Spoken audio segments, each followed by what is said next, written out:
Howdy readers, I'm Jason, this is Chapter and Verse, and this is my summer wrap-up and fall TBR. So, some time ago in a video, I made a comment to the effect of I'm a really slow reader, which I've talked about actually a few times on this channel.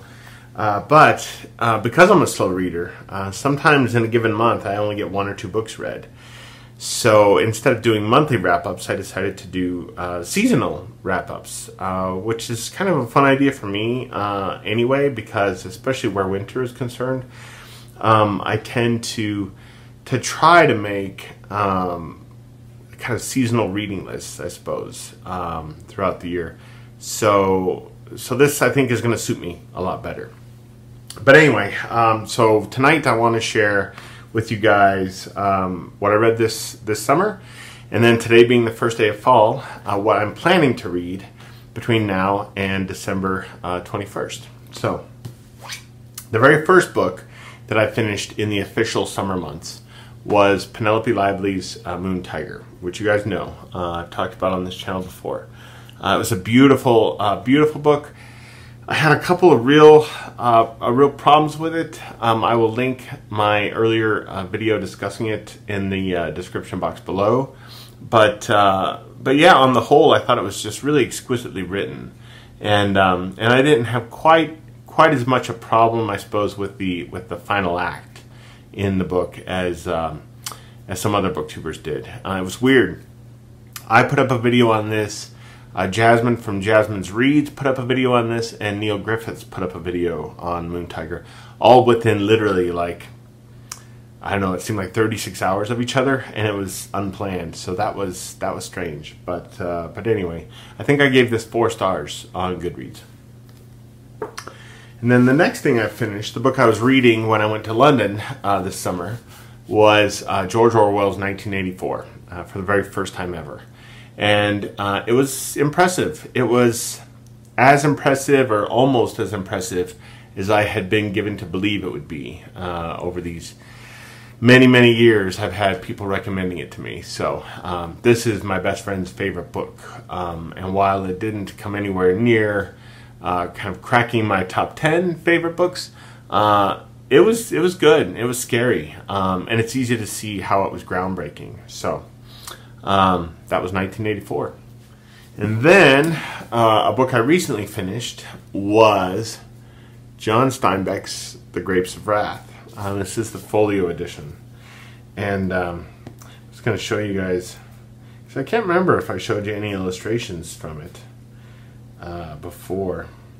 And that's the thing about folio editions, if you didn't know, apart from being just beautifully constructed books as artifacts, each one has specially commissioned illustrations for it. And so, for instance, there's one of the illustrations near the end of the book. And this is on my version of the BookTube Top 10s tag. This is a favorite book of mine. I first read it, I don't know, I guess it was 17 or 18 years ago. And so this was my second read, and it blew me away. It was every bit as good, if not better, than I remembered it. And then this is Midsummer Night's Dream, which I just reread for ShakeTube. And even though today is the first day of fall, I read the last 4 pages of it today, I'm still going to count this as a summer book. And there'll be a video on this going up tomorrow afternoon or tomorrow evening. In addition to Midsummer Night's Dream, and I don't have copies of them here with me, but I also reread Titus Andronicus this summer for ShakeTube, and for the very first time I read The Merry Wives of Windsor. Titus, I think, is greatly underappreciated. I think it's far more complicated than it's given credit for being, and The Merry Wives of Windsor was just good fun. It was a blast, really. And then this is a book I had been working on throughout the years, a book of short stories, interconnected short stories. And I started it in the spring, early in the spring. I'm sort of, I don't know, maybe 2/3 of the way through it right now. But this is Tim Winton's The Turning. And Tim Winton is a writer I've talked about a lot on this channel. And it's just gorgeous. I mean, when I'm reading one of his books and I pick it up, I read 5 pages, I just don't want to put it down. I really don't want to put it down. I mean, he's so good at summoning a world, at creating an environment and the voice of a people that I just want to be in it. I want to exist in it somehow. The title story in particular is one of the better short stories I've ever read. And it's just really, really wise about a number of issues. Religious faith, I think we could say codependency. It's a startling, harrowing, just really dark and beautiful short story, the title story. And then this is the book that I have been reading with my book club. And we're supposed to have it finished by the end of September. And this is Fire from Heaven by Mary Renault. And I'm about 2/3 done with it as well. And it's a glorious book. It's just exquisite, actually. I have one giant problem with the book, and that is to do with essentially a lot of the stuff surrounding Alexander's father, Philip. I feel like Mary Renault is expecting us to be, I suppose, more familiar with antiquity, with the ins and outs and the maps of history as things kind of played out, than I certainly am. I'm not at all familiar with a lot of the stuff that she's talking about. And she's speaking of these things in a kind of shorthand or with a kind of quickness that unless you have some background in it, I find myself lost with sections of this book.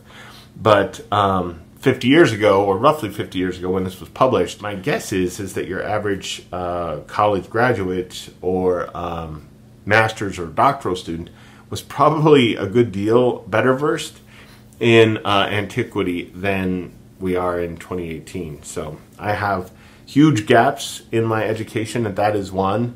And this novel suffers a little bit from that lack in me. But Fire from Heaven. So moving on to the fall books. I'm going to be reading The Tempest very soon, for next week, actually, for ShakeTube. And this will be, I don't know, my 7th reading of it or something like that. I'm going to be reading our very own Mark Nash's novel, 3 Dreams in the Key of G.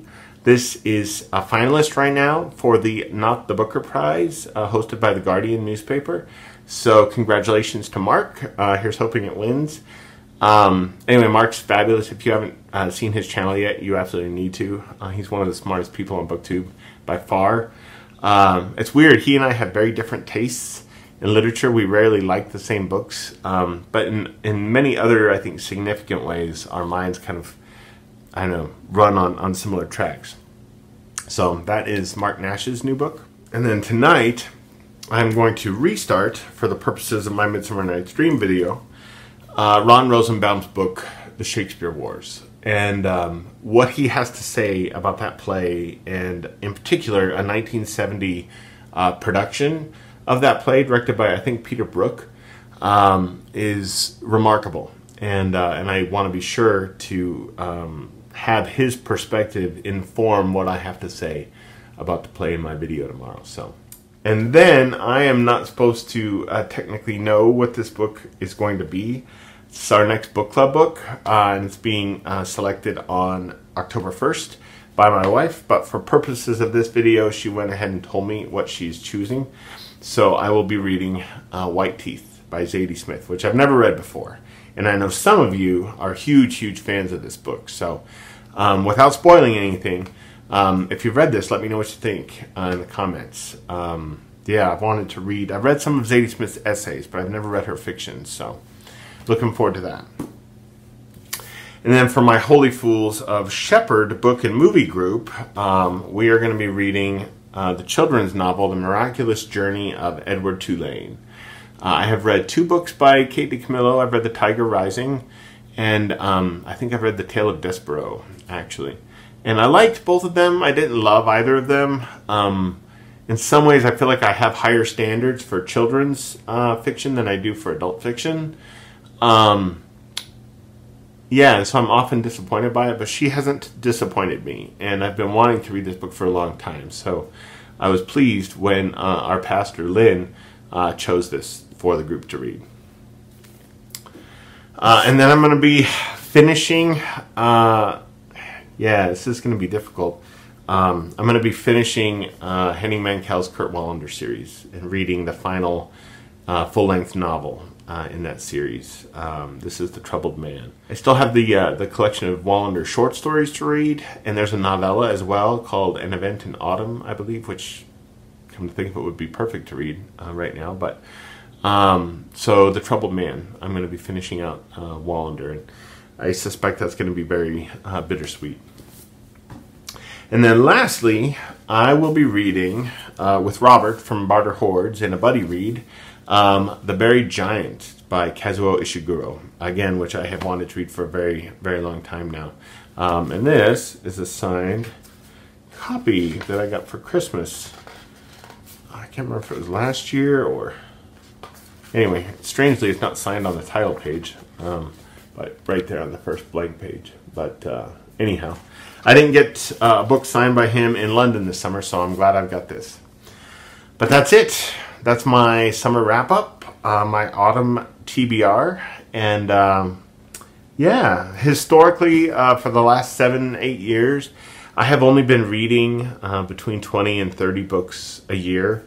Now, when I was in graduate school, actually from like 2006 to 2010, I was reading 50 or 60 books a year.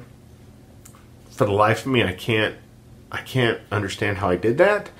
But I'm going to make a concerted effort to, over the next year or two, to get my numbers back up to at least 30 or 40. I can't see them ever going past 40 in a year, given how slow a reader I am, and all of my other interests and my responsibilities with the house and such. But yeah, I'm kind of looking at this fall as my launching pad to get my numbers back up to 30 or 40. And it won't be anything close to that this year, but maybe next year. Anyhow, I will see you guys tomorrow in my ShakeTube video. And until then, have a good evening, everybody.